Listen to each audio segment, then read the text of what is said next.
നടക്കില്ല. എപ്പോഴും കളവും അസംബന്ധവും പറയുക എന്നുള്ളതാണ് പ്രതിപക്ഷത്തിൻ്റെ ഒരു പണി. യഥാർത്ഥത്തിൽ ഈ കേസ് അന്വേഷിക്കുന്നത് ആരാ? കേരളത്തിലെ ആഭ്യന്തര വകുപ്പല്ല. ഈ കേസിൻ്റെ പൂർണ്ണമായ കാര്യം ഹൈക്കോടതി ഡിവിഷൻ ബെഞ്ചാണ്, അവരുടെ നിർദ്ദേശമാണ്. അവരാണ് ഇവരെ കൃത്യമായിട്ട് നയിക്കുന്നത്. അവർ വലിയ രീതിയിൽ ഈ അന്വേഷണത്തെ ശ്ലാഘിച്ചിരിക്കുകയാണ്. നമ്മൾ ഇടയ്ക്ക് ഈ പത്രത്തിലും മാധ്യമങ്ങളിലും വന്നുകൊണ്ടിരിക്കുന്ന വാർത്ത ജാമ്യം തേടി പോകുമ്പോൾ ഏതെങ്കിലും ഈ കാര്യങ്ങളൊന്നും മനസ്സിലാവാത്ത അല്ലെങ്കിൽ ഈ ഡിവിഷൻ ബെഞ്ചുമായിട്ട് ബന്ധമില്ലാത്ത ജാമ്യം പരിഗണിക്കുന്നവരാണ് ഓരോ വർത്തമാനങ്ങൾ പറഞ്ഞുകൊണ്ടിരിക്കുന്നത്. അത് അത്ര കണ്ടാൽ മതി.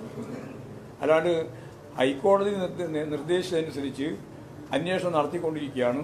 ആ അന്വേഷണത്തിൽ കുറേ കൂടി വിപുലത വന്നിട്ടുണ്ട്. ആ വിപുലത എന്ന് പറഞ്ഞാൽ 2019 അന്വേഷണം മാത്രമായിരുന്നല്ലോ ഉദ്ദേശിച്ചത്.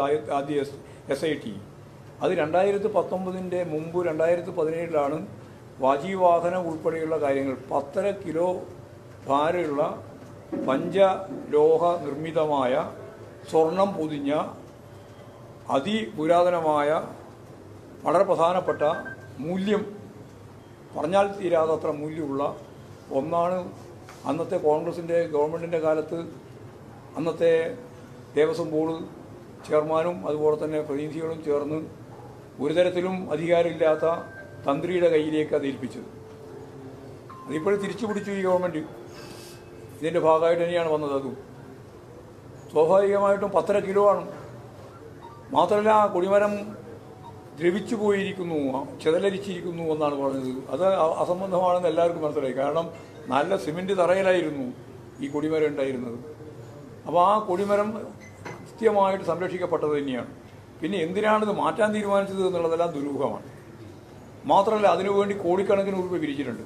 പിരിച്ച പണത്തിൻ്റെ ഒരു രേഖയുമില്ല.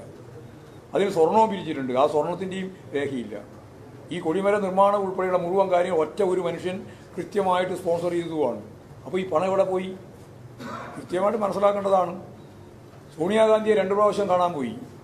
ആരൊക്കെയാണ് കാണാൻ പോയത്? 2 പ്രധാനപ്പെട്ട ഈ കേസിലെ 2 പേരും കള്ളന്മാരാണെന്ന് പൊതുസമൂഹം മനസ്സിലാക്കിയിട്ടുള്ള ഉണ്ണികൃഷ്ണൻ പോറ്റിയും അതുപോലെ തന്നെ ഗോവർദ്ധൻ, ബെല്ലാരിയിലെ സ്വർണ്ണ കച്ചവടക്കാരനാണ്.